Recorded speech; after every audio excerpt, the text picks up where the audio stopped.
This spring, I potted up some wave petunias as well as some dwarf snapdragons and some moss roses. And after I had planted these petunias, I noticed that there were a lot of spent blooms that were not cut off the plant. So I went ahead and I took my scissor and I looked for all the areas where there had been flowers there before but had already bloomed. And a lot of people don't know that you can cut these off, and if you do that, it will put the energy towards the rest of the plant.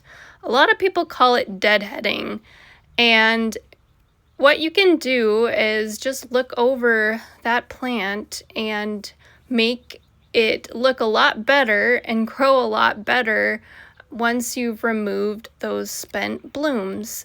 So I did that right away after I potted those plants. Now you can see that I've completed that.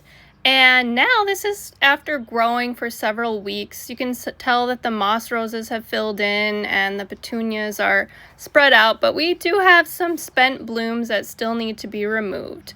As you get closer, you can tell that the spent bloom is the one where it has a little green kind of knob in the middle.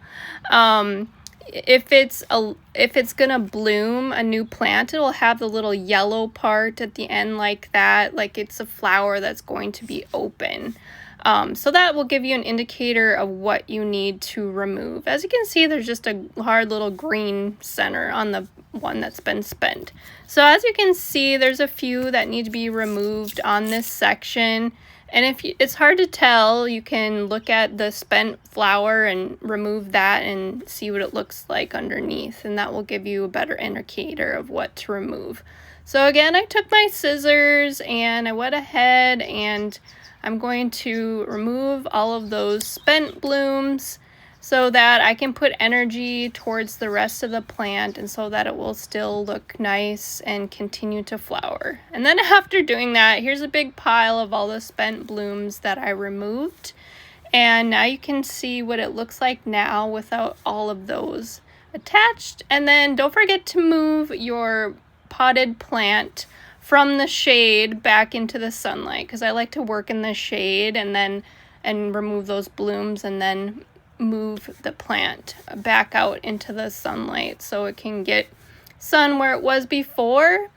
And there you have it. You've removed those spent blooms. Your potted plants are going to feel healthy and continue to bloom all summer long. And just repeat that process whenever you need to remove those blooms and enjoy your flowers.